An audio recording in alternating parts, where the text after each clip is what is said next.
오늘은 지도자, 로더십 주일로 우리가 하나님께 올려드립니다. 우리가 작은 사회나 그리고 공동체, 국가나 이런 기관들이 성장을 하게 되면 지도자를 필요로 하게 되죠. 처음에는 지도자가 필요 없는 것 같아도 어느 정도 모든 기관들이 성장을 하게 되면 지도자를 필요로 합니다. 그런데 대부분 이 지도자의 결정에 따라 그 기관들은 달라지게 되는 거죠. 그 공동체에 그대로 영향이 가게 됩니다. 그래서 결국 어떤 지도자인가에 따라서 그 공동체의 미래가 결정이 되죠. 선한 영향을 주느냐, 악한 영향을 주느냐, 그 지도자에게 다 달려있는 것입니다. 그래서 선한 리더십의 부재는 결국 공동체의 고통과 슬픔을 안겨다 줍니다. 그걸 우리가 역사를 통해 볼 수 있는 것입니다.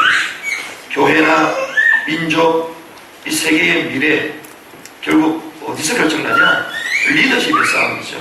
그래서 저와 여러분들이 성경에서 장성한 자가 되라. 이게 무슨 말이냐?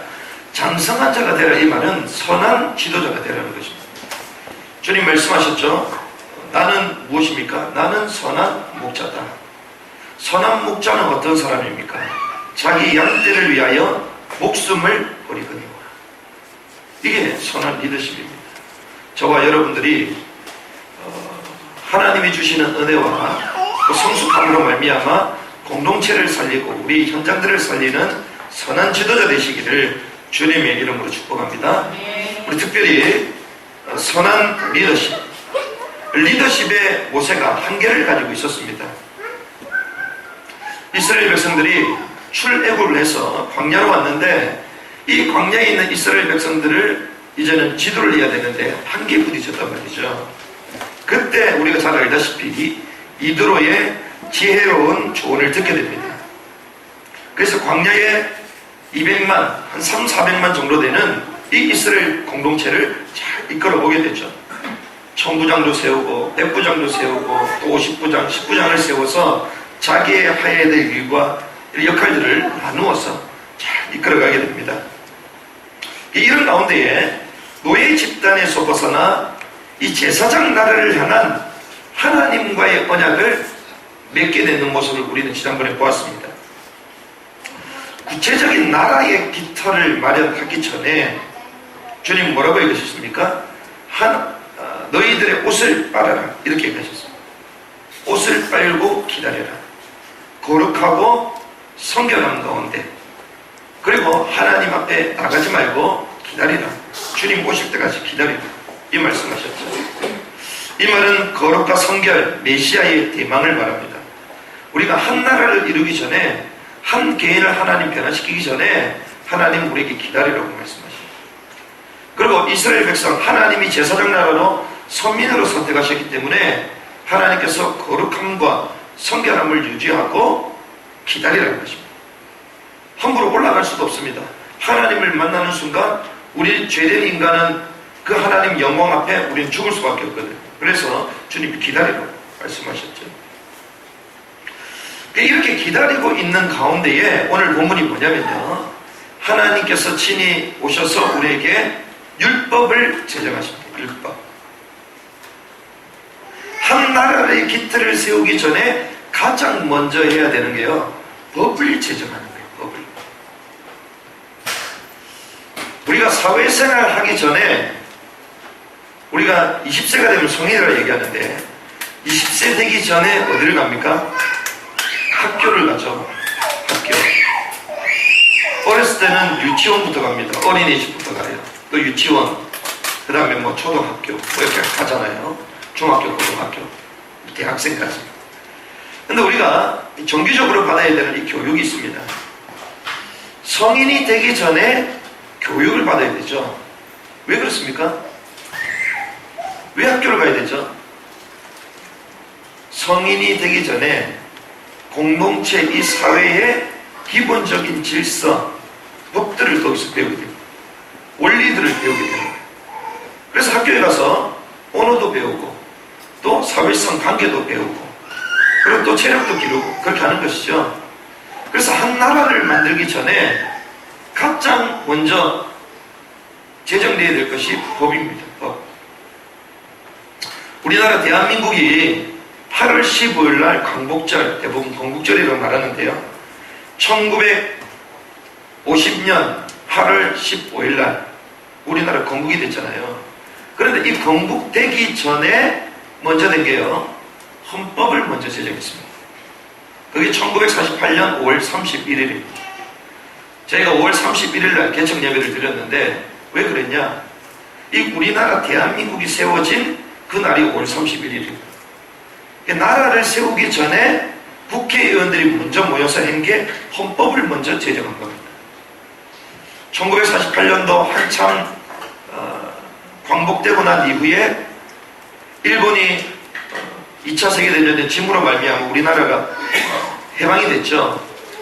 그런 가운데에 공산주의 세력과 그리고 자유주의 진영 체제가 이 한반도 땅에 서로 팽배하게 힘겨루기를 하고 있었습니다. 그때 은밀하게 이 공산주의 소련이요, 김일성과 함께 북한의 공산주의 정권을 은밀하게 미리 다 만들어 놓은 거예요. 그걸 보고 안 되겠구나, 이 대한민국이 이렇게 됐다가는 공산주의가 되겠구나. 그래서 이승만이 정읍 발언, 여러분들 아실 건데 정읍에서 얘기를 합니다. 우리 남한에도 정부를 수립해야 된다. 그러는 가운데에 나중에 미군정의 도움으로 말미암아 전 국민이 투표를 하게 되죠. 우리나라 최초입니다. 한반도 역사 5,000년의 역사 가운데 투표권이 모든 국민에게 주어졌다. 최초입니다. 최초. 그 전까지는 노예가 있어서 노예는 투표를 참석할 수가 없었어요. 노예도 다 해방시키고 모두가 투표를 했습니다. 그때 200명의 이 국회의원들이 선정이 됐죠. 그런데 제주도에는 사상사건이 터졌기 때문에 선거가 치러지지 못했습니다. 그래서 그 두 사람을 빼놓고 198명이 5월 10일 날 당선이 되게 되죠. 그래서 그 사람들이 5월 31일 날 국회에 처음으로 모여서 헌법을 제정합니다. 법을 제정합니다. 그걸 우리는 제헌국회라고 합니다. 그러니까 우리나라가 건국되기 전에 만들었을 법. 하나님이요, 하나님의 제사장 나라를 만들기 전에 뭐부터 제정합니까? 율법부터 제정합니다. 이게 오늘 본문의 말씀입니다. 하나님의 나라를 만들기 전에 법부터 있다. 우리가 사회생활 하기 전에 학교 다니면서 사회의 질서 모든 것을 다 배우죠. 마찬가지입니다. 저와 여러분들이 우리 인생이, 우리 신앙생활에 있어서 가장 중요한 율법, 내 신앙생활의 기본적인 룰, 틀, 규범, 이것이 없으면요 우리 신앙생활이 혼란스러워집니다. 내가 뭘 해야 될지, 어떻게 신앙생활할지 힘들어져요. 그래서 주님은 그냥 제사장 나라를 만들지 않고 그 전에 법부터 제정하신 거죠. 우리나라가요 제헌국회 1948년 5월 31일 날 제헌국회 그 가장 첫 번째 속기록이 있습니다. 우리로 말하면 서기 같은 타이피치는 사람 있잖아요. 그 말했던 모든 것들을 녹취를 다 했거든요. 그 속기록 전문에 이렇게 갑니다. 1948년 5월 31일 제헌국회 출발은 다음과 같은 기도문으로 시작하였다. 대한민국의 출발이 감사기도로 시작됐다. 의장이었던, 임시의장이었던 이승만 대통령이 그때 이렇게 얘기합니다. 대한민국 독립민주국 제1차 회의를 여기서 열게 된 것을 우리 하나님에게 감사해야 할 것입니다. 종교, 사상, 무엇을 가지고 있든지 누구나 오늘을 당해가지고 사람의 힘으로만 된 것이라고는 우리가 자랑할 수 없을 것입니다. 그러므로 하나님에게 감사를 드리지 않을 수 없습니다. 나는 먼저 우리가 다 성심으로 일어서서 하나님에게 우리가 감사를 드릴 터인데 이윤영 의원 나오셔서 간단한 말씀으로 하나님에게 기도를 올려주시기 바랍니다. 이게 의장이 얘기를 했습니다. 그때 부의장이었던 이윤영 의원이 일어납니다. 그 당시에 감리교 목사였습니다. 이렇게 기도합니다. 이 우주와 만물을 창조하시고 인간의 역사에 섭리를 하시는 하나님이시여, 이 민족을 돌아보시고 이 땅에 축복하셔서 감사에 넘치는 오늘이 있게 하심을 주님께 저들은 성심으로 감사하나이다. 국회에서 이런 기도를 하고 시작했습니다. 말이 안 되죠. 지금은 종교 편향이라고 막 난리도 아닐 건데, 그 당시에는요, 기독교율이 2%, 3%도 안 됐습니다. 그런데 이 국회의원들이 거의 다 교회를 다녔던 사람, 독립 33인 반 이상이 전부 다 예수를 믿었던 사람, 예수교를 믿지 않으면 우리나라 가능성이 없다, 이렇게 해서요, 우리나라 건국 초기부터 전부 다 예수 믿는 사람들로 하나님 이 민족을 축복하신 것입니다. 오랜 시일 동안 이 민족의 고통과 호소를 들으시사 정의 칼을 빼서 일제의 폭력을 굽히시사 하나님은 이제 세계 만방의 양심을 움직이시고 또한 우리 민족의 염원을 들으심으로 이 기쁜 역사적 환희의 날을 이 시간에 우리에게 오게 하심은 하나님의 섭리가 세계 만방에 현시하신 것을 믿나이다. 하나님이여, 이로부터 남북이 둘로 갈라진 이 민족의 어려운 고통과 수치를 신원하여 주시고 우리 민족, 우리 동포가 손을 같이 잡고 웃으며 노래 부르는 날이 우리 앞에 속히 오기를 기도하나이다. 이게 건국 초기에 우리 선배들, 우리 정치인들이 이렇게 기도를 했습니다. 그럼 지금 어떻죠? 북한은 북한, 남한은 남한, 전혀 뭐 별개로 생각하죠. 하나님이시여, 원치 아니한 민생에 도타는 길면 길수록 이 땅에 악마의 권세가 확대된다. 국회에서 악마에 대한 얘기를 합니다. 하나님의 거룩하신 영광은 이 땅에 오지 않을 수 없을 줄 저희들은 생각하나이다. 원컨대 조선 독립과 함께 남북 통일을 주시옵고 또한 민생의 복락과 아울러 세계 평화를 허락하여 주옵소서. 남북 통일과 세계 평화, 세계 복음화죠. 우리나라 국회가 시작할 때 이렇게 시작했습니다. 30 동안 이렇게 쭉 기도하고요. 또 이승만 의장이 나와서 또 합신 기도했습니다. 거의 1시간 동안 한 나라가 세워지는데 이 하나님 앞에 기도하면서 세워진 나라는 전 세계를 찾아봐도 없어요. 하나님 얼마나 그 축복입니까? 그때가 언제냐? 헌법을 만드는 제헌 국회였다. 그 외에 나라가 세워진 것이다. 이러한 하나님의 역사와 섭리와 은혜 가운데 이 대한민국 땅에 있는 줄 믿습니다. 나라를 위해서 여호와께 기도해야 될 것인데, 특별히 우리가 오늘 본문을 통하여 하나님 나라를 세우기 전에 하나님께서 세우신 율법, 이것이 무엇인가 우리가 먼저 봐야 되겠다 싶습니다. 우리가 1절에서 보면요, 첫 번째는 이 율법보다 앞서는 것이 있습니다. 우리의 인생에 율법이 없다, 질서가 없다, 기준이 없다, 그럼 우리 삶은 혼란 가운데 빠지겠죠. 그래서 주님이 율법을 주시는데 율법보다 앞서는 것이 있습니다. 우리 같이 한번 읽어볼까요? 1절과 2절입니다. 시작. 하나님이 이 모든 말씀으로 나는 너를 애굽 땅 종되었던 집에서 인도하여 내 하나님 여호와니라.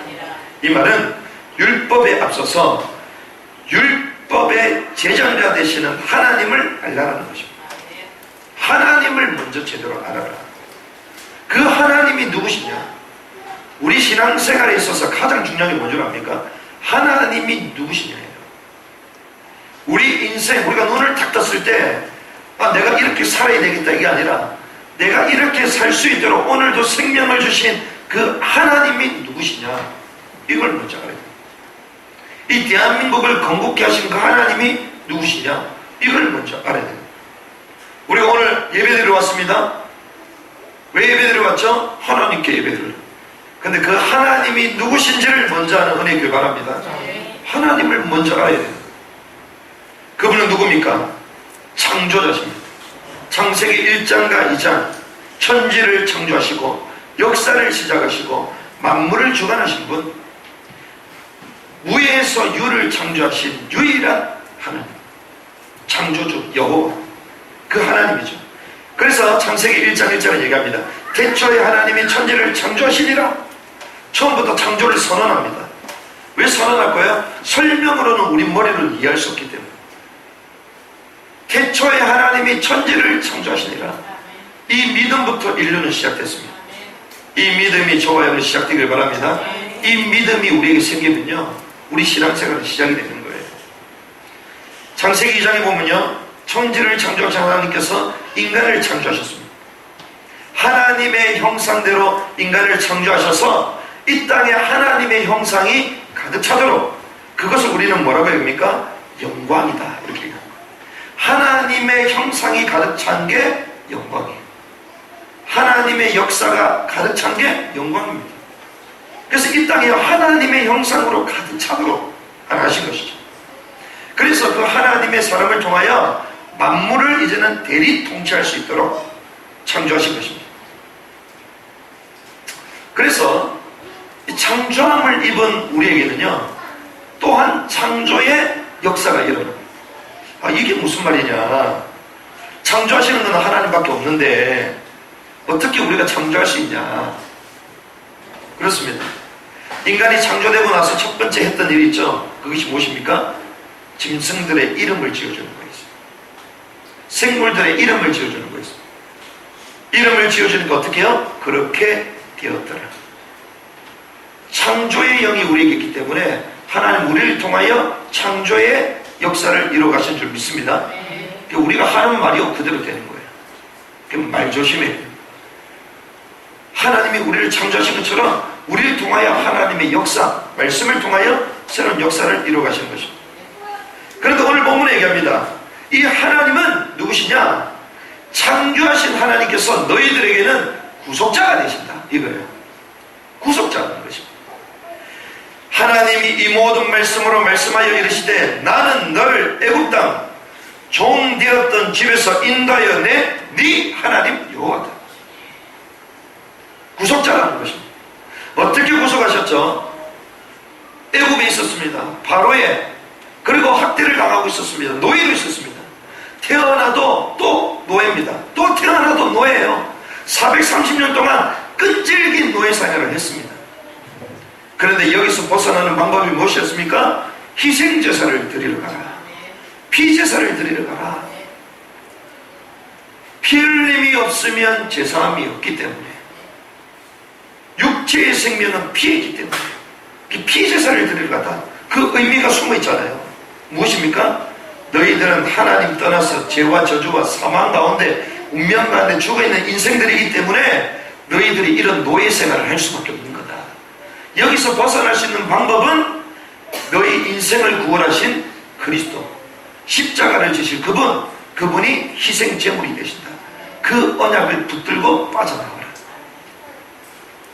처음부터 복음을 말씀하신 거죠. 구속자라는 것입니다. 창세기 3장의 불신앙의 원죄에서 빠져나가요. 사단과 하나님을 떠나 분리되어 있는 인간의 근본 문제를 해결하실 분으로 너희에게 오셨다는 거예요.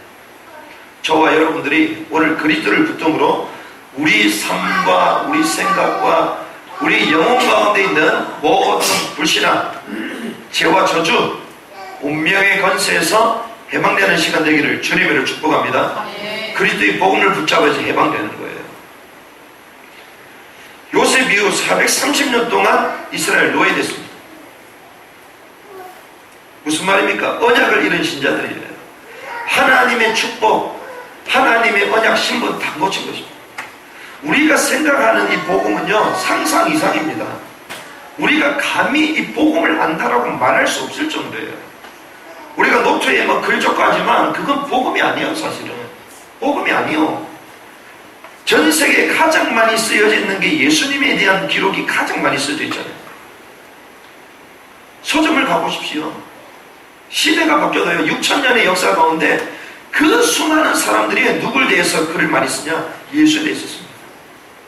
엄청난 내용을 해도요, 사실 하나님에 대해서 알지 못합니다. 우리가 복음을 안다? 이게요, 빙산의 일각이에요. 바울은요, 그 풍요하고 그 깊은 복음을요, 나는 아직까지도 알 수 없다라고 말합니다. 우리가 복음, 진짜 복음 알면요, 내 삶이 뒤집어지게 되어 있습니다. 내 인생이 변화되게 됐다니까. 내 삶 자체가 변화되게 됐습니다. 그런데 이 복음을 우리가 만든 틀 속에 잡아넣으니까 능력이 나타나지 않는 거예요. 주님이 말씀하신 겁니다. 430년 동안 복음을 잃어버린 이스라엘 백성들에게 말씀하신 것입니다. 내가 너를 애굽 땅 종되었던 집에서 인도하여 내 하나님 여호와다. 불신자처럼 살고 있는 모습. 애굽은 어디입니까? 세상입니다. 세상은 누가 지배하고 있죠? 세상 임금. 요한복음 16장 11절. 세상이 임금, 사단이요. 세상 임금 노릇이에요. 세상을 너무 좋아하지 않길 바랍니다. 왜? 그건 세상 임금이 만든 그 체제를 기뻐한다는 거예요. 세상은 어차피 사라지게 되어 있습니다. 어차피 우리가 없어질 때에 세상과는 결별하게 되어 있습니다. 에베소서 2장 2절에 뭐라고 했는 줄 아십니까? 공중 권세 잡은 자를 따르라. 여러분들이 공중 권세 잡은 자를 따라다니지 않길 바랍니다. 공중 권세. 그래서 주님이 애굽에서 벗어나겠다. 더 이상 사단의 바로의 손에 묶이지 말고 너희를 해방시키겠다. 종되었던 집에서 인도한 여호와다. 바로의 종이 됐습니다. 세상의 종이 됐어요. 사산의 종이 됐습니다. 세상에서 말하는 이 모든 것에 우리 마음과 생각을 다 주고 있어요. 종이 되던 거예요. 거기서 너희를 구속한 여호와다. 구속자 되신 그리스도를 가슴에 먼저 새기는 시간 되길 바랍니다. 우리가 율법 지키기 전에요. 예수님이 누구시냐? 하나님이 누구시냐? 이거부터 알아야 됩니다. 우리를 구원하신 그리스도. 이 은혜가 우리 가운데 먼저 있길 바랍니다. 율법보다 그래서 먼저 하나님을 알아가는 것입니다. 그러면 우리가 이 율법에 대해서 이제는 3절에서부터 쭉 나오거든요. 율법의 핵심입니다. 우리가 율법 지켜야 되고 지켜야 되지 말아야 될 율법이 있습니다. 그게 613가지라고 유대인들은 정리를 해서 이 율법을 지키려고 합니다. 우리가 출애굽기 21장, 22장 쭉 넘어가면요, 민사법. 그러니까 우리 생활 속에서 구체적으로 해야 될 것들, 말해야 될 것들, 이런 법들이 나오거든요. 거기에 토대가 되는 기본적인 율법이 십계명이에요. 그런데 하나님이 왜 이 십계명을 우리에게 주셨느냐? 이걸 우리가 좀 알 필요가 있습니다. 1절에서부터 11절까지 3절에서부터 11절까지 1계명에서 4계명까지 나오는데요. 이것은 전부 다 하나님을 향한 계명이라고 볼 수 있습니다. 우리 3절 말씀 같이 한번 읽고 시작. 너는 나 외에는 다른 신들을 내게 두지 말지니라. 1계명이 뭐냐? 나 외에 다른 신들을 네게 두지 말지니라. 1계명. 나 외에 다른 신들을 내게 두지 말지니라. 창세기 3장 사건이 무엇입니까? 하나님과 함께 해야 되는데 하나님의 말씀을 순종하지 아니하고 사단의 말을 들은 거예요. 나 외에 다른 신들을 내게 두지 말라. 주님 이렇게 말씀하셨습니다. 고대에 이 사람들이 생각하고 있었던 신에 대한 신학이었습니다. 그것이 뭐냐면요, 신들이 한 번씩 모인다는 거예요. 회합한다는 거예요.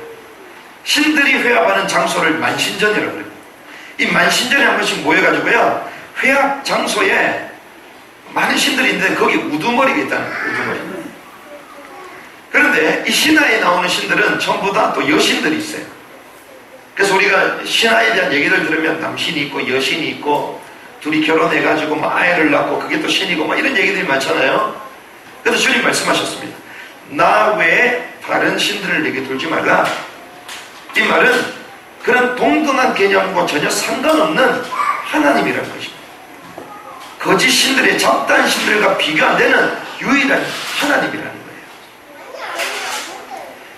그런데 세상은 어떻습니까? 다른 신들이 세상을 장악하고 있습니다.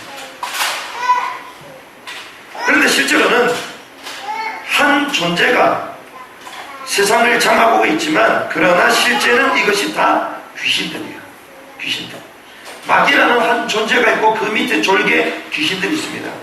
귀신들이요, 전 세계를 지배하고 있는 거예요. 그래서 요한계시록 12장 1절에서 9절 보니까 옛뱀 곧 마귀, 천하를 깨는 자, 세상 신이다. 창세기 3장 에덴에 떨어져서 이 인간을 미혹하는 것이죠. 그래서 주님은 다른 신들을 믿어두지 말라 말씀하십니다. 요즘 영화 이름이 갑자기 생각나는데 에나벨 이렇게 그 영화가 있잖아요. 그게 그 호러 영화가 같더라고요.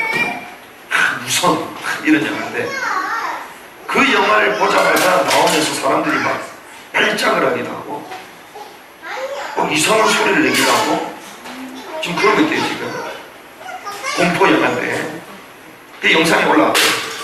그것도 건장한 남자 2명이 영화 보고 나왔는데 갑자기 그 출입구에서 한참 푹 쓰러져 그 기절했어.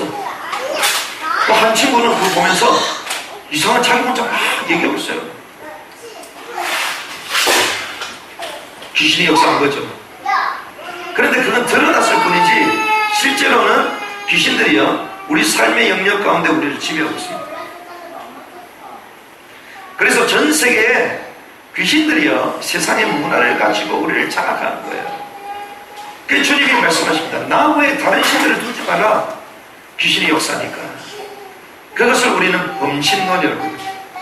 뉴에이지 모든 것에 귀신이 있다 말하는 것이죠. 그래서 지금 전 세계는요 유일신들의 종교 전쟁을 하고 있습니다. 유일신들이요 지금 종교 전쟁을 하고 있어요. 지금 세계의 10대 종교 중에 하나인 주체사상 북한 우리가 정권으로 보는데요 정권으로 보면 절대로 불리지 않습니다. 주체사상의 거짓 신이 그 땅을 장악하고 있어요. 신도가 몇 명이냐 2,400만. 김일성 어버이 수령님은 영생하신다 그래가지고요 주체 탑을 딱 만들어놨다니까요. 거기도 알아요. 어버이 수령님은 영생하신다 그렇게 적어놨습니다. 아침에 일어나면요 거기 가서 절해야 돼요. 자기 집에도요 초상화를 딱 걸어놓고 절해야 됩니다. 그 시신 썩지 않도록 지금 보관하고 있잖아요. 오늘같이 비가 오고 날씨가 찌뿌둥하고 그러면 에어컨을 키든지 선풍기를 켜야 되잖아요. 그 북한에는요 전력이 지금 모자라가지고 불도 잘 켤 수도 없습니다. 그런데 그 김일성 초상화에는요 선풍기 바람 쐬고 있어요. 그게 귀신한테 잡혀있는 나라예요. 북한 정권을 그렇게 봐야 됩니다. 그걸 못 보니까 협력하자 그러죠. 왜? 공산주의 사상의 신에 잡혀있기 때문에 그것이 옳다라고 생각합니다. 전 세계는요 유일신의 사상입니다. 잡신들의 사상은 뉴에이지요. 또 세계를 장악하고 있는 중요한 싸움은요 유일신의 사상입니다. 이슬람은 어떻습니까? 유일신 사상입니다. 우리도 하나님을 믿는다 알라를 믿는다 유일신 사상입니다. 그런데 전 세계 이 유일신의 알라신의 이 사상을 가지고 세계를 지금 통화하려고 칼리프 제국을 만들려고 2050년까지 전부 다 알라를 믿는 시도를 다 만들겠다. 이 세계를 정복에 들어가고 있습니다. 이번에 스페인 마드리드인가 바르셀로나입니까 거기에 테러가 터졌잖아요. 프랑스에서 일어났던 사건 똑같습니다. 똑같이 일어나요. 그때 터뜨렸던 폭발물이 똑같이 나왔어요. IS에 가담했던 이 무슬림 이 근본주의 원리주의 이 청년들이요 전 세계 테러를 일으키는 거예요. 그래서 주님 말씀하십니다. 나 외에 다른 신들을 내게 두지 말지니라. 이게 1계명입니다. 2계명은 무엇입니까? 4절 말씀 같이 한번 읽어보겠습니다. 너를 위하여 새긴 우상을 만들지 말고 또 위로 하늘에 있는 것이나 땅 아래에 있는 것이 땅 아래 물속에 있는 것에 어떤 형상도 만들지 말라. 2계명은요 우상을 만들어 섬기지 말라는 것입니다. 우상을 섬기지 말라. 너를 위하여 새긴 우상. 우상의 시작과 우상의 끝은 무엇인 줄 아십니까? 우상의 시작과 우상의 끝은요 전부 다 자기 만족이에요. 자기 뭐라고 합니까? 너를 위하여. 너를 위하여 뭐라고 얘기합니까? 새긴 우상을 만들지 말고 형상을 말하는 거죠. 새겼다. 우상을 만드는 것입니다.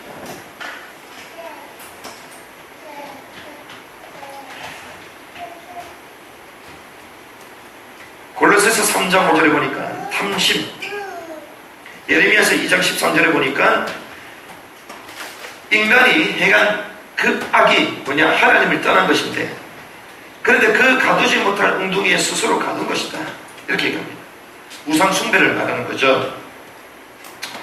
형상우상을 만들었다 얘기합니다. 형상우상. 왜 형상우상을 만들까요? 너를 위하여 새긴 우상, 왜 그걸 만들까요? 우리는 우상 숭배 안 하는데요. 여러분, 물아 숭배라고 들어보셨습니까? 물아 숭배. 물질 숭배라고 들어보셨습니까? 물건 숭배 생각해 보셨습니까? 우리가 우상 숭배 안 하는 것 같아도요, 우상에 쩌들렸어요, 우리가. 물질 걸렸습니다. 물건 걸렸습니다. 우리 이거 취미라고 얘기하거든요. 근데 자기가 아끼는 물건 누가 손댔다? 가만히 못 있습니다. 사실은 그게 우상이거든요. 내 마음과 나의 모든 것을 만족시키는 그 어떤 것도 있다니까요. 이것은요, 자기 애착으로 발전하게 됩니다. 이 우상을 만들어 놓고 자기 애착. 그래서 모든 우상 숭배의 시작과 끝은요, 자기 만족이 시작됩니다. 자기 만족. 왜? 나를 잃어버렸기 때문에. 하나님이 원하시는 나를 잃었기 때문에 창세기 3장 그 사건이 무엇입니까? 너도 하나님처럼 될 수 있다. 내가 하나님 자리에 올라가려는 거예요. 하나님과 함께하는 것으로 만족해야 되는데 그것이 만족하지 않으니까, 공허하니까 뭔가를 만드는 거예요. 하나님이 함께 없으니까 내가 어떤 공허함이 찾아오고 두려움이 찾아오죠. 두려움이 찾아오니까 뭔가를 만드는 거예요. 그래서 우리가 통장이 한두 개가 아니잖아요. 우리가 보험이 한두 개가 아니잖아요. 왜? 두렵거든. 그게 하지 말자가 아닙니다. 근데 지나친 사람도 있다니까요. 사실상 내 미래를 위해서 두렵다는 것입니다. 이 두려움이 문화화되어서 나중에 전통이 됩니다. 그래서 우리가 형상을 새긴 이 우상들이 나중에 딱 전통이 돼서 사람들 관광지라고 말하면서 거기 가서 그걸 전부 다 봐요. 일본, 대만 이런 나라가 다 그렇습니다. 그게 문화가 됐다니까요. 그래서 그걸 통하여 자기 만족을 얻는 것입니다. 그래서 연초가 되면 신사를 가야 되는 거예요. 절을 가야 되는 겁니다. 그래서 성경이 뭐라고 합니까? 이렇게 하면 귀신이 역사한다. 3, 4대까지 망하게 될 것이다. 이렇게. 아버지로부터 아들에게로 3, 4대까지 이르게 하거니. 주님이 대를 이어서 죄를 받는 것입니다. 우상이 그래서 무서운 거예요. 우상이. 하나님이 원하시는 나를 발견하지 않으면 나도 모르게 다른 쪽으로 가는 겁니다. 사람에 대해서도 애착하는 거예요. 친구 없으면 살 수가 없는 거야. 왜? 나를 만족시켜야 되니까. 요즘 시대는 어떤 우상입니까? 레저, 스포츠, 우상이 됐다니까요. 요즘 어떤 줄 아십니까? 자신을 찾지 못하니까 다른 것에 관심을 가거든. 대리만족을 얻으려고 하거든요. 이게 우상. SNS나 요즘 카톡이나 이런 데 프로필에 자기 사진 올릴 수 있습니다. 근데 그러고서 만족을 얻거든요. 그게 가장 잘 나온 걸 올려. 왜? 만족을 얻어야 되니까. 근데 거기에 형상이나 아니면 이 자연이나 이런 거 올리는 사람이 있습니다. 그런데 나 아닌 다른 사람을 올린다. 생각해봐요. 왜 다른 사람의 얼굴을 올릴까요? 생각해봐야 된다니까. 그래서 저는 말씀을 올려요. 왜? 하나님이 우리에게 주신 그 말씀, 그래, 말씀 따라가야 되니까. 또 멋있게 탁 그래가지고 올려주잖아요. 사단이 어떻게 해서든지 나를 잃어버리게 만드는, 대리만족하게 만드는 것입니다. 그게 우상숭배예요. 주님 뭐라고요? 하지 마라. 하지 마라. 왜? 거기에 잡히기 때문에. 우상이 그래서 무서워. 어마하게 지어놓잖아요. 빠져버려요. 세상의 문화 화려하게 막. 제가요 페이스북하고 인스타그램하고 다른 이유를 발견했습니다. 페이스북 같은 글을 많이 적잖아요. 근데 인스타그램 글보다는 사진이야, 그림이야. 그런데 그 그림은요 모호성을 전제로 하거든요. 근데 사람들이 그걸 더 쉽게 손쉽게 할 수 있습니다. 하지만 우리 마음과 우리 감정을 뒤흔드는 것은 그 사진들이거든요.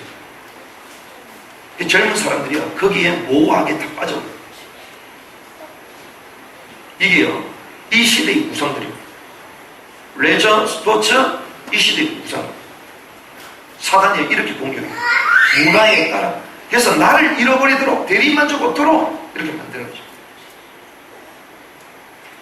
고린도전서 10장 20절 귀신과 교제하는 것이다. 우리가 제사가 귀신과 교제는 아닙니다. 내가 나 아닌 다른 나의 대리만족 얻는다? 그건 귀신하고 교제하는 거예요. 왜? 귀신이요 너도 하나님처럼 될 수 있다. 너도 저렇게 살 수 있다. 하나님 없는 다른 사상을 잡아놓거든. 주님이 하지 마라. 하나님이 원하시는 나를 회복하신 거야. 상계명이 무엇이냐? 하나님의 이름을 망령되게 부르지 말라. 하나님의 이름을요 망령되게 부르지 말라. 여호와 예수 이름에는 능력이 있습니다. 이름은 무엇을 나타냅니까? 존재를 나타내는 거잖아요. 존재는 성품이거든요. 그리고 그 이름에는요 능력이 있습니다. 이건 권세입니다. 권세. 그래서 주님이 함부로 이 이름을 부르지 말라. 그런데 하나님의 이름을 망령되게 부르는 나라가 있어요. 그 나라들이 지금 몰락하고 있습니다. 그게 어디입니까? 서양이에요. 미국입니다. 기분 나쁘고 재수없고 이러면 Jesus 이러잖아요. Oh my God 이러잖아요. 주님의 이름을 함부로 망령되게 일컫습니다. 그 나라들이요 그 신을 우습게 만들고 하나님의 이름을 우습게 부르는 그 나라들이요 하나님의 이름으로 말미암아 그 능력으로 부흥이 되었는데 나라가 살아났는데 그 나라가 몰락하기 시작합니다. 마술과 주문을 외울 때에 악령들의 이름을 부르거든요. 그런데 그 이름을 부를 때에 악한 기운이 그대로 타고. 그래서 여러분들 남녀어렵게 때 어떻습니까? 남녀어렵게 때 그러잖아요. 그렇게 할 때 내게 기운이 들어와요. 마리아 내게 평안을 주소서 막 이러면서 염주 돌면서 하잖아요. 그게 내게 기운이 들어오는 거예요.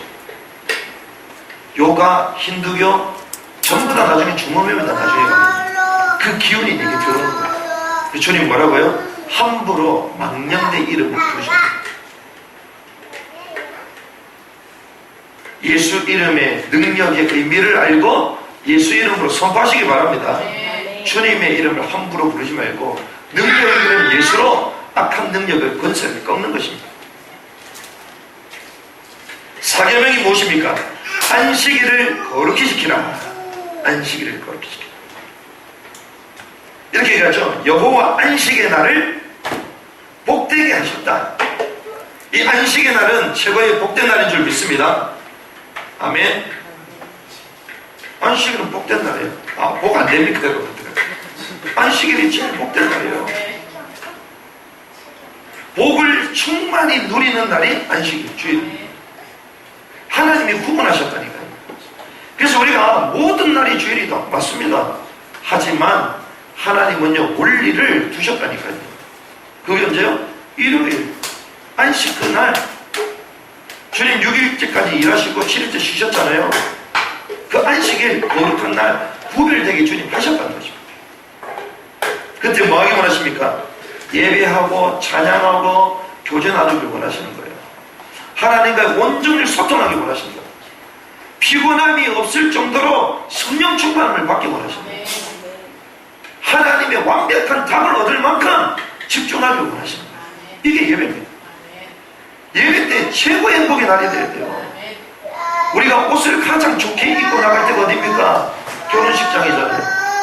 결혼식장보다 더 좋은 옷을 입어야 되는 게 주일입니다. 그렇죠? 왜? 사람은요 결국 육신을 갖고 있기 때문에 내 옷에 따른 몸가짐도 달라져요. 여러분 뭐 한복 입고 오라는 얘기는 안 할 테니까 가장 좋은 옷 입고 오시기 바랍니다. 머리 막 무스도 바르고 다 제가 오셨는데 다 입에 빨갛게 해가지고 오시고 가장 이쁘게 가지고 와야 돼요. 그렇죠? 왜? 주님이 복돼 가셨거든요. 그럼 이쁘게 해가지고 사람 꼬시러 오냐? 그게 아니잖아요. 하나님께 마음껏 예배하고 찬양하고 성도를 돌보고 교제 나누고 이게 주일입니다. 어떻게 해요? 뜨겁게 사랑하는 날이에요. 하나님을 사랑함으로 계명을 지키고 말씀을 듣고 성도를 돌아보면서 서로 위로하고 챙기고 이게 주일입니다. 구별돼요. 구별되는 은혜가 있길 바랍니다. 왜 그러냐? 이사야 58장 14절에 이렇게 갑니다. 네가 여호와 안에서 즐거움을 얻을 것이라. 여호와 안에서만 즐거움이 있는 줄 믿습니다. 그 즐거움을 찾아야 돼요. 복음 안에 있는 그 즐거움을 찾아야 됩니다. 하나님 그렇습니다. 내가 한 번도 느끼지 못했던 이 기쁨 예배를 통하여 누리게 하옵소서. 내가 너를 땅의 높은 곳에 올리고 네 조상 야곱의 기업으로 기르리라. 여호와의 입의 말씀입니다. 주일 성수, 주일 성공하면요 6일 성공할 수 있습니다. 주일날 내 인생을 걸면요 6일 인생 성공할 수 있다니까요. 내 흐트러져 버린 나의 영적 생활을 해보가면 세상에 성공할 수 있습니다. 그걸 우리가 놓칩니다. 세상에 성공하려면 힘을 얻어야 되잖아요. 그 힘을 어디서? 주일날 얻는 것입니다. 이게 원리라니까요. 원리. 이 은혜가 있길 바랍니다. 그래서 안식일을 그렇게 지켜라. 그래서 저는 안식의 이 개념을 생각할 때마다요, 야, 하나님 진짜 축복이구나. 어려서부터 너무 좋은 거예요. 왜? 일요일날 일단 공부는 안 시키더라고요.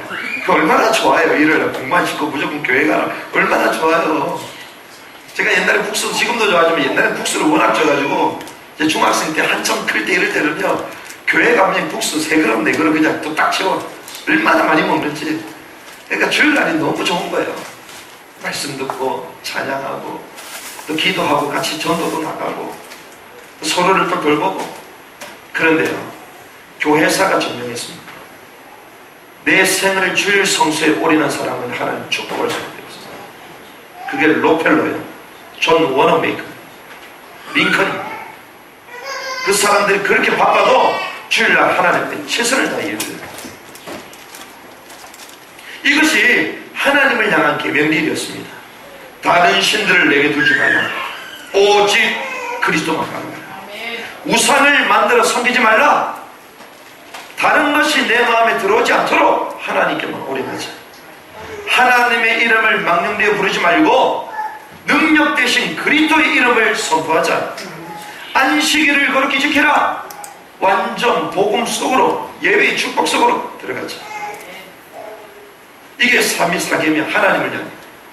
5계명에서부터 10계명이 공동체를 향한 계명입니다. 이 말은 이웃을 향한 계명들을 주님 말씀하십니다. 12절이죠. 5번째 계명 뭐라고 합니까? 네 부모를 공경해라. 지금 시대는 어떻습니까? 부모를 공경하지 않아요. 오히려 공격해. 부모를 공격하는 시대야. 부모님께 감사하고 공경해야 돼. 부모를 공격해. 왜? 나를 왜 이렇게 낳아가지고 우리는 배경도 없고 말이야. 따집니다. 여기서 말하는 공경하라, 이것은 카베드, 이런 원어에서 나옵니다. 카베드. 이 카베드라는 단어가요 여호와를 경외하다라는 말에도 써요. 여호와를. 이 말은 하나님을 경외하듯이 부모님을 공경해라. 왜? 하나님이 우리를 창조하셨지만 부모의 몸을 통하여 내가 나왔기 때문에 나의 창조, 하나님의 그 창조의 역사 속에 도구가 되어졌기 때문에 그 부모를 공경하는 것입니다. 어떻게 해요? 하나님 섬기듯이 부모님을 섬겨요. 그러면요 가정의 질서가 싹 짜여져. 근데 부모에 대해서 공경 안 하잖아요. 무관심이야. 그래서 저도 회개하는 마음으로 오늘 예배 끝나고 부모님 모시러 내려갑니다. 제가 연락도 잘 안 하거든요. 부러워 막급한 인간이야 아무리 생각해. 몇 달에 도 전화 한 번 안 해. 그 회개하는 심리로 내 부모를 공경해라. 왜? 생명을 주신 분이기 때문에. 부모님, 육신의 부모 또한 영적 스승도 동일합니다. 멘토도 동일해요. 이런 나에게 영적인 성장하도록 도울 수 있는 분들을 공경해라. 부모를 공경하시기 바랍니다. 부모님 도와드리고요. 노년에 뭐 얼마나 사시겠어요. 그리고 맛있는 거 있으면 또 사드리고. 아멘. 내년에는 저희 교회가 구체구로 갈 생각인데 부모님들 구체구 보내드리기 바랍니다. 그렇게 여행도 성교여행도 보내드리고. 6계명이 뭐냐? 살인하지 말랍니다. 13절에 말하죠. 인간은 어떤 존재입니까? 신의 성품에 참여한 존재들입니다. 하나님의 형상대로 창조함을 입은 존재들이 인간입니다. 그런데 그걸 살인한다? 어떻게 되는 거죠? 하나님의 형상을 깨는 거죠. 신성한 성품에 참여한 자를 하나님의 축복에서 영원히 분리되도록 만드는 것입니다. 살인하지 말라는 것입니다. 사실상 이것이요 사단의 최종 목표입니다. 하나님과 분리되는. 그래서 살인을 일으킵니다. 그리고 전쟁을 일으킵니다. 전쟁하면요 인구가 그냥 학살당합니다. 한편으로는요 살인되는 그 순간 전도할 기회를 상실합니다. 구원의 마지막 여지가 다 사라집니다. 가능성을 완전 상실해 되는 것입니다. 그래서 죽임을 당한 사람도 영원한 지옥에 떨어지고 그 사람이 구원 얻지 못했습니다. 그 죽었어요. 살인당했어요. 영원한 저주. 그리고 그 가족들이 어떻게 살아남아있는 가족들이 어떻게 있습니까? 엄청난 상처와 고통. 죽인 사람은 어떻게 되죠? 그러니까 이 세 사람 전부 다 고난 가운데 빠져버려요. 죽은 가운데 빠져요. 그래서 사단이요 최고의 목표입니다. 더 이상 구원받을 기회를 안 줘버려요. 살인하지 말아요. 네피림 시대가 어땠습니까? 살인으로 가득 찼습니다. 살인하는 것을 자랑했습니다. 라메. 그렇죠. 사람 죽인 걸 자랑해요. 자기 힘을 자랑했다니까요. 그런데 그 시대에 노아 홍수가 터져버렸어요. 살인이 가득한 시대, 전도할 가능성조차도 없는 구원의 마지막 여지도 없을 만큼 타락한 그 시대는요 전쟁이 터질 수밖에 없는 거예요. 심판이 터질 수밖에 없는 것입니다. 지금 시대가 어떻습니까? 사람은 죽이는 거 그냥 죽이다니까. 말세 지말에 지금 지구적인 갈등이 여기에 걸려 있습니다. 미움과 분노와 폭력과 갈등, 살인, 테러, 전쟁, 전 세계가 이루고 있습니다. 주님 살인하지 말라고 살인이 터지고 있어요. 전쟁이 터지고 있어요. 그 말은 이 지구에 엄청난 진노와 하나님의 재앙이 일어나고 있다는 거죠. 살인하지 마. 살인케 만나는 분노의 영 예수 이름으로 결박하시기 바랍니다. 미움의 영 예수 이름으로 몰아내시기 바랍니다. 하나님의 사랑으로 채우시길 바랍니다. 이게 가득 찬 거예요. 7계명이 무엇이냐? 간음하지 말라. 14절에 나옵니다. 왜 간음하지 말라고 얘기합니까? 한 남자와 여자가 하나가 됐다는 것은 부모를 떠나 연합했다 한 몸이 됐다는 한 거룩한 가정의 연합을 깨는 것입니다. 하나님께서 주신 가정을 깨는 거예요. 하나님이 주신 유일한 기관이 가정과 교회거든요. 이걸 깨지 말라는 것입니다. 지금 어떤 성윤리가 다 붕괴됐습니다. 동성애는 합법화되고 있습니다. 앞으로 일부 다처제, 앞으로는요 짐승하고 결혼할 수 있는 시대가 불과 얼마 안 남았습니다. 지금은 로봇과 잠자리를 하는 시대가 됐잖아요. 앞으로 더 그렇게 될 겁니다. 이게 전부 다 가늠에서 시작됩니다. 우리 마음속에 하나님의 사랑이 없다 보니까 그 사랑을 누리지 못하니 다른 걸 계속 채워오는 것입니다. 벗어나는 은혜가 있길 바랍니다. 8번째 계명입니다. 15절, 도둑질 하지 말라. 왜 도둑질 하지 말라 그랬을까요? 이 말은 한편으로는 사유재산을 인정하는 것입니다. 그렇죠?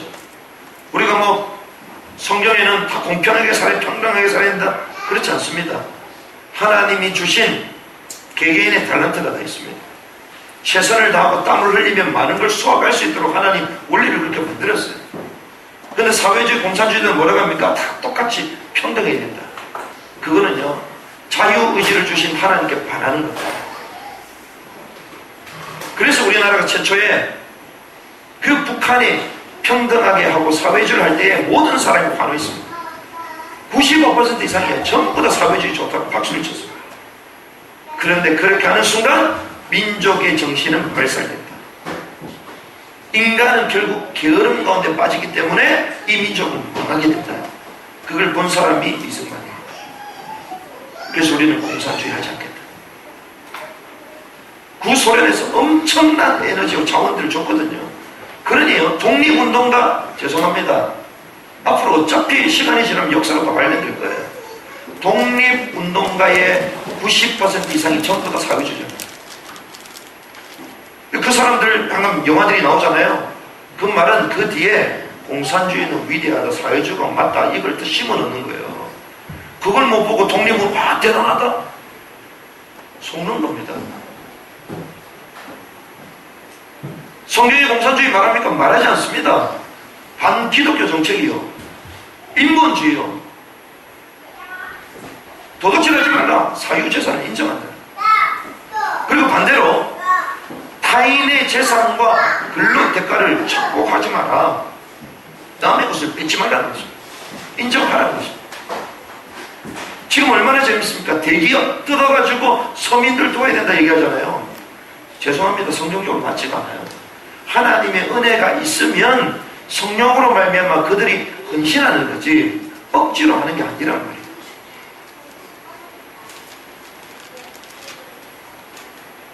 사실은 우리가 비행기를 타면 비즈니스가 있고 또 이코노미가 있잖아요. 좋은 석이 있고 일반석이 있습니다. 근데 차이가 많이 나거든요. 차이가 많이 나는데 그 좋은 곳에 타는 사람들의 그 비행기 티켓 값에서 나오는 그 마진이 일반 자리에 사는 사람들에게 서비스로 들어가. 여러분 아십니까? 구조가 그렇게 돼 있어요. 경제 구조가. 만약에 그런 사람들하고 평등하게 한다? 그럼 우리는 갈수록 더 지금보다는 조금 낮은 삶을 살 가능성이 많습니다. 사유재산을 인정하는 거예요. 뺏지 말라는 것입니다. 왜 도둑질하냐? 물질 욕심이 있으니까. 물욕. 남의 것을 도둑질하지 말기 바랍니다. 남의 걸 뺏지 마. 그러면 그래, 나는 깨끗하게 사는데 하나님의 것도 빼앗지 말길 바랍니다. 하나님의 것을 우리가 어떻게 뺐냐? 말라기 3장 8절에 뭐라고 합니까? 11조는 하나님의 것이다. 성경이 말하고 있습니다. 11조는 하나님의 것이다. 왜? 하나님은 처음부터 12지파에게 줄 몫을 한 지파, 레위지파 빼놓고 레위지파의 몫을 덤으로 더 줬다. 그 10분의 1을 하나님한테 갖고 와라 얘기합니다. 11조 하시기 바랍니다. 제가 이렇게 말할 수 있는 것은 우리에게 11조 누가 하는지 안 하는지 저는 모르기 때문에 하나님 앞에 사는 거예요. 빚이 많은데요? 저도 빚 많습니다. 그런데 빚하고 상관없이 빚 주신 것도 하나님의 은혜가 왜? 신용이 된다는 거거든. 얼마나 감사합니다. 하나님께 다 드리는 거예요. 어차피 우리는 빚진 인생 아니겠습니까? 이 땅 살면서 빚진 인생이라고. 은혜에 빚지고 은혜에 빚지고 그러면서 천국 가는 거예요. 하나님 앞에 헌신하는 것입니다. 구계명 16절에 이웃에 대해 거짓 증거하지 마라. 거짓과 위증으로 가득 차 있습니다. 세상이 이렇습니다. 그래서 이 거짓을 양상하는 것이요 언론이에요. 그래서 언론이 최고 권력인 시대마다 위증으로 가득한 시대가 됩니다. 포장하고 조작합니다. 그런데 거짓은 누구의 것입니까? 마귀의 것이에요. 요한복음 8장 44절 너희 아비 마귀. 거짓된 아비 마귀라고 얘기했어요. 거짓말한다고 얘기했어요. 거짓. 우리는 진실된 사람이 돼야 됩니다. 바른 말을 할 수 있는 사람이 돼야 되고요. 내 삶에 책임질 수 있는 바른 삶을 살 수 있어요. 우리가 부족하고 잘 안 돼도 그래도 무엇이 진리인지를 우리가 알고 말해야 되는 것이죠. 거짓, 포장, 위증 이런 것으로 가득 차 있습니다. 우리나라가요 OECD 국가 가운데에 기본적으로 1위가 있는데요. 뭐 많은 게 있지만 2등하고 3배, 4배 이상 차이 나는 게 있습니다. 그게 위증죄입니다. 사기, 거짓, 위증, 고소 이런 죄가요 엄청 많아. 우리나라 거짓으로 가득 차 있어요. 그래서 거짓된 말에 속지 않길 바랍니다. 우리나라는 거짓으로 가득 차 있습니다. 진리는 무엇입니까? 하나님의 말씀. 말씀만 붙드시기 바랍니다. 마지막 10계명 17절입니다. 뭐라고 읽습니까? 이웃의 소유를 탐내지 말라. 이웃의 소유가 막 탐나요. 탐심도 우상숭배라고 말하죠. 자신의 욕망과 안위와 이기주의적인 사고에서 나오는 것입니다. 야고보서 1장 14절에서 15절 이렇게 합니다. 오직 각 사람이 시험 받는 것은 자기 욕심에 끌려 미혹되기 때문에. 왜 미혹을 당합니까? 자기 욕심 때문에. 욕심. 이거 먹으면 하나님처럼 될 수 있다. 그렇게 된 겁니다. 욕심이 잉타하여 죄를 낳고 죄가 장성하여 사망을 낳게 됩니다. 그래서 이웃의 소유를 탐내지 말라 얘기합니다. 이게 공동체를 향한 6가지 계명입니다. 그래서 한마디로 얘기하면요, 쉽게 말하면 우리가 통틀어 딱 보면요, 하나님 떠난 인간의 모습입니다. 에덴 동산에는 10계명이 필요했습니까? 필요 없었습니다. 에덴 동산에 여기 말했던 10계명 지킬 필요가 있습니까? 지켜줬어. 그렇죠? 하나님 외에 다른 게 있었습니까? 없었어요. 우상숭배 없었습니다. 하나님과 예배 드렸어요. 하나님의 이름을 망령되이 불렀습니까? 아니요. 오히려 그 창조의 능력을 가지고 주님의 이름으로 다른 사람의 이름을 만들어줬습니다. 안식일을 거룩히 하나님과 최고의 행복을 누렸죠. 10계명을 보면서 그렇구나. 10계명을 줄 수밖에 없을 정도로 우리 인간은 창세기 3장에 걸려있구나. 타락한 존재들이구나. 연약한 존재들이구나. 이걸 알 수 있는 것입니다. 그런데 10계명을 끝나고 나서 18절에서 26절에 보니까 갑자기 제단을 만들어요. 제단을 만들어라. 이것은 율법을 넘어서는 하나님의 대비책이었습니다. 은혜의 대비책이었습니다. 18절에 보니까 사람들이 이렇게 얘기하죠. 뭇백성이 우레와 번개와 나팔 소리와 산의 연기를 본지라. 그들이 볼 때에 떨며 멀리 서서 모세에게 이르되 당신이 우리에게 말씀하소서. 우리가 들으리이다. 하나님이 우리에게 말씀하시지 말게 하소서. 우리가 죽을까 하나이다. 사람들이 떨고 있었어. 두려워 떨고 있어서 산 아래에서 멀리 바라보며 서서 떨고 있었어. 왜 떨고 있었을까요? 이게 죄인들의 본성입니다. 죄를 가지고 있으면요, 하나님 앞에 떨 수밖에 없는 거예요. 그렇죠? 자, 그럼 반대로 나는 분명히 죄인인데 안 떨려. 떨리는 삶이 없어. 그건 무슨 말입니까? 하나님이 안 오셨을 가능성이 많아요. 하나님이 나와 함께 한다라는 그 머리로는 알겠는데 실제로는 내 삶에 주님이 오시질 않았어. 그러니 안 뚫리죠. 내 마음대로 살죠. 그렇죠? 이스라엘 백성들은요, 하나님 뜻, 이게 죄인의 본성이에요. 아니면 내가 죄인인지를 진짜 몰라요. 주님은 오셨는데 죄인이란 말은 하지만 내 속으로는 아직까지도 내가 살아있어. 이스라엘 백성은 어땠습니까? 모세의 대답을 듣기 원했습니다. 모세의 대답. 모세를 통해서 말을 듣습니다. 이 말은 중재자 대신 그리스도를 말하는 거예요. 하나님 앞에 바로 나갈 수 없는 거죠. 그리스도로 말미암아 들을 수 있는 것입니다.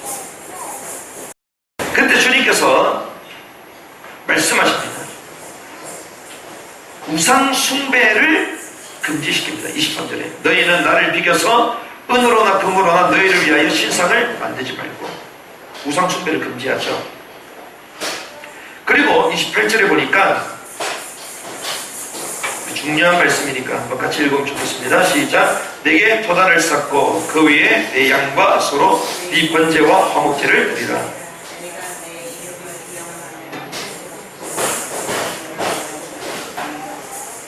자, 제단을 만들라고 얘기합니다.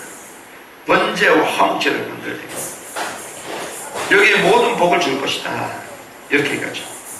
이것은 제사를 드리라 이 말이죠. 제사. 그리고 25절에 보니까 네가 내게 돌로 제단을 쌓거든 다듬은 돌로 쌓지 말아라. 네가 정하면 그것을 쪼면 들어가게 할 것이다. 이 말은 하나님이 원래부터 주신 창조물을 가지고 그대로 토단을 쌓으라는 것입니다. 인종을 우리가 가공하지 말라는 거예요. 가공은 무엇입니까? 하나님이 주신 원래의 그대를 가지고 아니라 인간의 지식과 생각과 모든 걸 잡아넣어서 만드는 거죠. 이걸 우리는 종교라고 말합니다.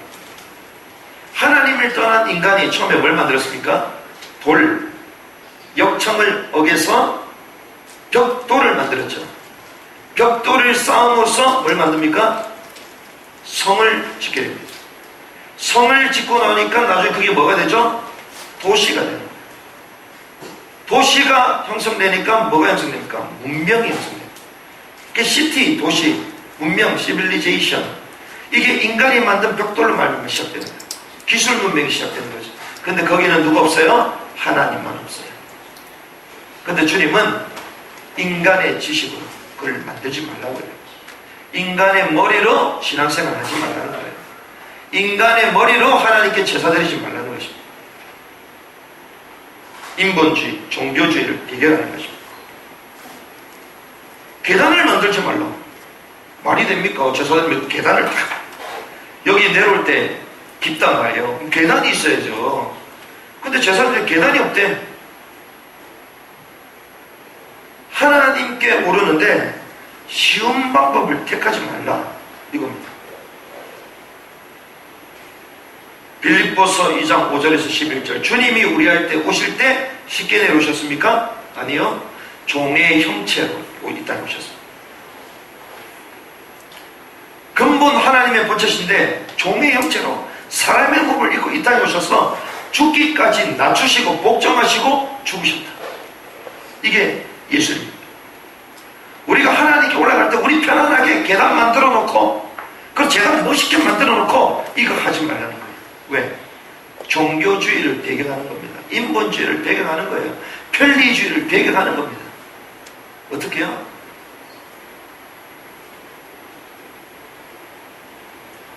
결론의 말씀 나누겠습니다. 우리가 신앙생활을 너무 편리하게, 너무 쉽게 배웠단 말이죠. 근데 주님은 그걸 원하지 않는다. 말씀을 정리하겠습니다. 우리가 율법, 십계명 지켜야 되잖아요. 지키라고 주신 거잖아요. 안 지킬 바에 하나님 왜 좋겠습니까? 지키라고 주신 거거든요. 그런데 이 십계명 지킬 수 있습니까? 사실은 거의 못 지켜요. 왜? 탐심하지, 간음하지 말라고. 간음 안 하는데요.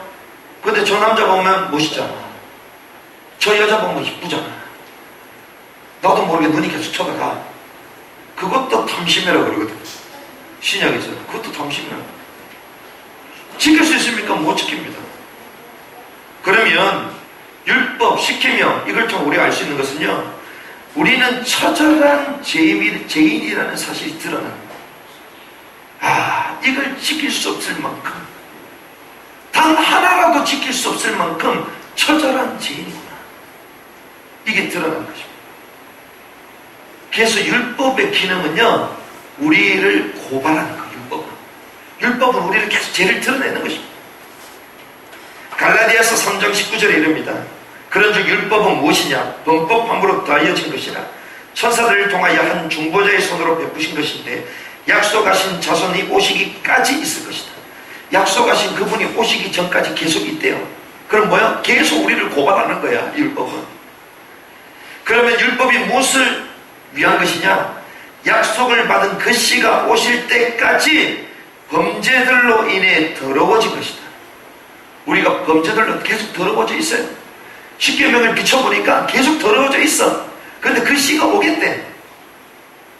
한 중재자의 손에서 천사들에 의하여 정해진 것이다. 23절, 믿음이 오기 전에 우리는 율법 아래에 매인다. 십계명 아래에 우리는 전부 다 매여 있어요. 계시될 믿음의 때까지 같이 됐느니라. 그러나 믿음이 오기 전에는 우리가 율법 아래에 붙잡혀서 나중에 계시될 믿음에 이르기까지 갇혀있다. 24절이 중요합니다. 그러므로 이같이 율법이 우리를 그리스도께로 인도하는 초등교사가 되어 율법이 있음으로 말미암아 우리는 처절한 죄인임에도 불구하고 이것으로 말미암아 그리스도께로 이 율법이 우리를 인도한다는 것입니다. 더 이상 가능성이 없구나. 완전한 절망. 하지만 그 속에 하나님은 그리스도를 우리에게 주신다. 그 그리스도께로 인도하는 것입니다. 네가 이러니까 안 되니까 결국 그리스도가 필요한 거야. 이걸 말하는 거예요. 쉽게. 무슨 말입니까? 복음의 필연성을 깨닫게 하는 것입니다. 십계명은요, 복음의 필연성을 깨닫게 하는 거예요. 그래가지고 우리가 야, 너 이거 계명 지킬 수 있니 없니? 이렇게 말하면 안 돼요. 왜? 다 못 지켜. 오히려 들춰야 돼. 야, 너 이 문제 있잖아. 죄잖아, 죄. 그럼 거기서 끝입니까? 너. 근데 이 문제 해결받을 수 있어.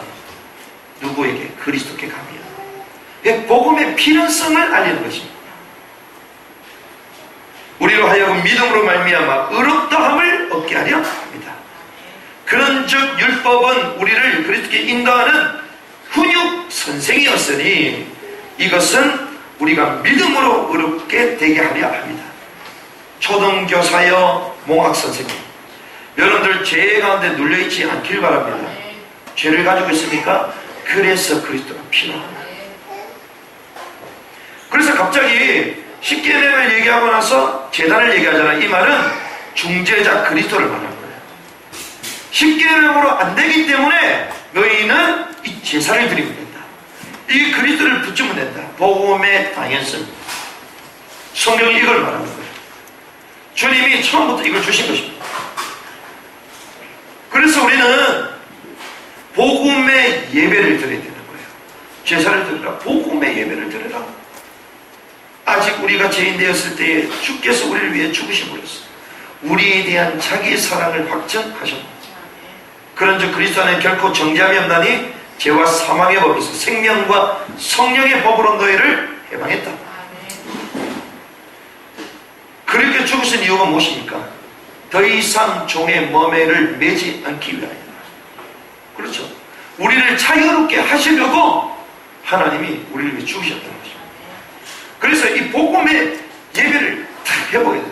그렇지. 내 인생 문제를 해결하는 이 그리스도께 집중하는 예배, 그리스도만 붙드는 예배, 내 힘과 능력이 아니라 하나님을 의지하는 예배. 그리고요, 말씀과 기도를 말하는 것입니다. 왜 제가 안 끊깁니까? 말씀과 기도로만 이길 수 있는 거예요. 죄를 이길 수 있는 게 예배 한 번짜리는 죄를 이긴 아닙니다. 그거는요, 우리 원리를 깨우쳐 주는 것이고, 우리가 하나님 앞에 말씀과 기도 속으로 들어가요. 세상의 것을 이길 수 있습니다. 말씀 뭡니까? 메시지 아닙니다. 성경입니다. 지금까지 우리가 메시지 훈련을 받았잖아요. 그러니 우리 삶이 안 바뀔 거예요. 성경을 읽으시기 바랍니다. 그래서 지금 우리가 아침에 이제 기도에 6시에 쭉 하는데 앞으로 말씀을 자주 볼 겁니다. 성경 자체를 보고 곱씹고 적용시키고 이걸 자주 할 거예요. 왜? 성경 말씀만이 나를 살리는 거예요. 특별히 청년들 모이면 성경 읽으시기 바랍니다. 모여서 뭐합니까? 청년 예배 모여가지고요 성경 읽어보는데 같이 오늘은 어디서 어디 있자.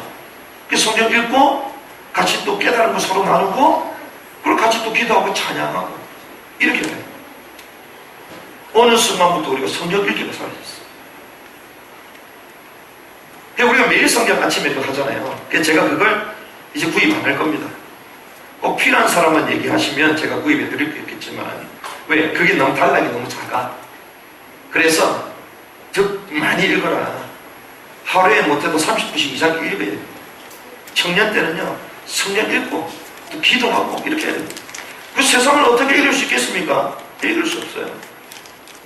그래서 선교사로 가는 사람들의 훈련이요 단순해요. 성경 읽기, 기도입니다. 별거 없어요. 우리 뭐 화려한다는 거 아닙니다. 성경 읽고 기도하고 가서 전도하고 끝이에요. 단순한 거라니까요. 성경 읽기. 때로는 쓰기도 합니다. 녹취. 성경 노트를 만들어 놓고 쓰기도 하고 써야 되는 거예요. 어제 제가 올려드렸잖아요. 그 카톡창에 선교하는 분 올렸잖아요. 아이들이 복음 전하고 영접하고 그 친구들이요 창세기부터 성경 쓰는 애들이야.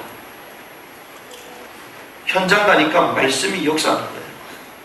메시지 가지고 역사가 일어나는 게 아니에요. 성경. 복음의 예배, 말씀과 기도 들어가는 것입니다. 그리고 무엇을 말하냐? 계란을 만들지 말고 이거는요 제자도를 말하는 것입니다. 제자도. 내가 복음이기 때문에 끝났구나. 주님이 제자를 부르시고 나서 주는 그리스도시요 살아계신 하나님의 아들이십니다. 고백하고 난 이후에 복음을 안 사람들에게 주님 자기 고난 죽으심을 얘기합니다. 그때 베드로가 주여 그리 마옵소서 얘기하잖아요.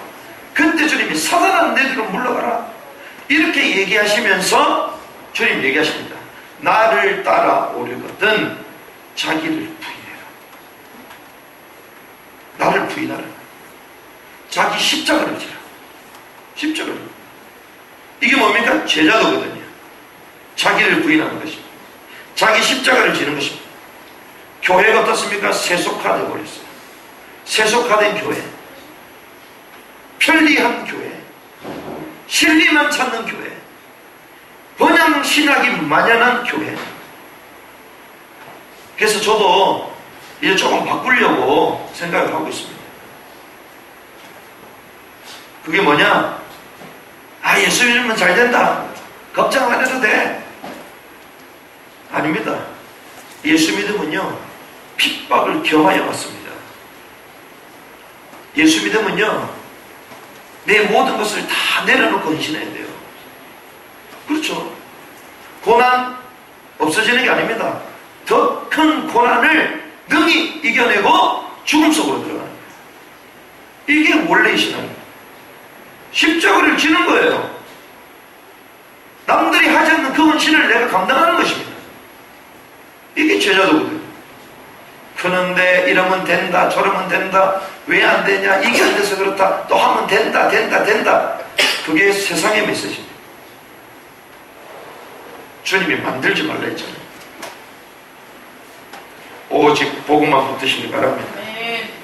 제자도 십자가 신앙을 회복하시기 바랍니다. 그러면 마지막입니다. 율법을 폐기해야 되느냐 이렇게 질문할 수 있습니다. 그래 율법 뭐 완성됐는데 어차피 못 지키는 거 끝났구나 이제. 여기에 중요한 원리가 있습니다. 우리가 쉽게 하면 어차피 못 지키는 거 그리스도 끝냈으니까 그리스도 끝났구나 뭐 끝내자 그런 사람들이 많아요. 복음이면 다다 끝났어 막 자유해. 방종인지 확신인지 괜찮대. 그런가? 괜찮대. 그러면서 한잔하재 건배 하면서 그리스도 이러더라고. 신기하죠. 구원하고는 상관없습니다. 그렇죠? 하지만 성경에서는 분명히 말합니다. 우리가 하나님의 거룩은요, 죄와 함께 할 수 없는 거예요. 무엇이 죄입니까? 하나님 떠난 근본 문제만 죄입니까? 아닙니다. 그게 구원받았음에도 불구하고 내 육신의 소용, 바울은요, 끊임없이 싸웠습니다. 성령의 사랑과 내 육의 소용이 끊임없이 싸웠어요. 싸워야 되는 거예요. 율법을 폐기해야 되냐 그러면 그렇지 않다. 마태복음 5장 17절에 보니까 그리스도께서 왜 오셨냐? 율법의 마침, 율법을 완성하기 위해서 오셨다. 율법을 폐하기 위해서 오신 게 아니다. 그러면 어떻게 살아야 됩니까? 그리스도를 진짜 열렬히 사모하면요, 그리스도를 진짜 사랑하면, 하나님의 말씀을 진짜 사랑하면 내 삶이 십계명을 이루는 삶으로 하나님을 인도하십니다. 이게 원래예요. 근데 우리가 이 싸움을 싸우기 싫어하는 거예요. 왜? 세상기 진짜 좋거든. 내 마음속엔 세상기 진짜 좋거든. 그래, 이 싸우기 싫어하는 거예요. 세상에 주는 그 달콤한 것들, 물질적인 것들, 나를 지배하고 있거든. 우리가 입이 비뚤어져도 말씀은 바로 전달이 될 줄 믿습니다. 그 제가 말씀을 바로 하는 거예요. 세상적인 그 신앙사람 누가 있습니까? 하지만 그건 망하는 길이에요. 주님이 그렇게 말씀하셨어요. 그러면 반대로 얘기할 수 있습니다.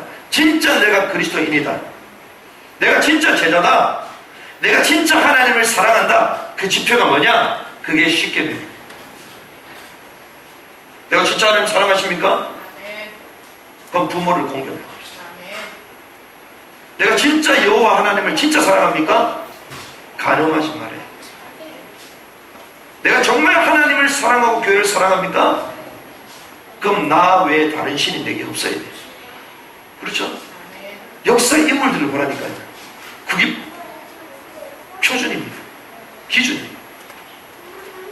그래서 제가 말씀을 묵상하고 준비하면서요, 엄청 찔려. 나부터가 다 찔려. 단 하나라도 벗어나는 게 없어. 다 걸려. 1분부터 해가지고 10분까지. 야, 주여, 이 정도로 가능성 없는 존재구나. 목사가 하물며 일할진데 우리 성도님들은 오죽하겠냐. 그래도 괜찮다. 왜? 그리스도 붙들고 이 복음 속으로, 언약 속으로 들어가고, 이런 영적 싸움을 통하여 세상에 찾아오는 영적 문제를 끊어내고 세상을 살리는 하나님의 사람들로 도리어 변화되게 될 것이다. 제4장 나라의 율법 제정, 앞으로 하나님이 저와 여러분들을 통하여 현장마다 하나님의 나라를 이루는 그 일에 우리를 사용하실 줄 믿습니다. 그러면 뭐가 있어야 된다? 이 율법의 기준이 우리에게 먼저 있어야 된다. 십계명의 기준이 우리에게 먼저 세워져야 되는 것입니다. 영적으로 깨달아지는 은혜의 길을 주님을 축복합니다. 합심을 한번 기도하고 마무리하면 좋겠습니다. 하나님,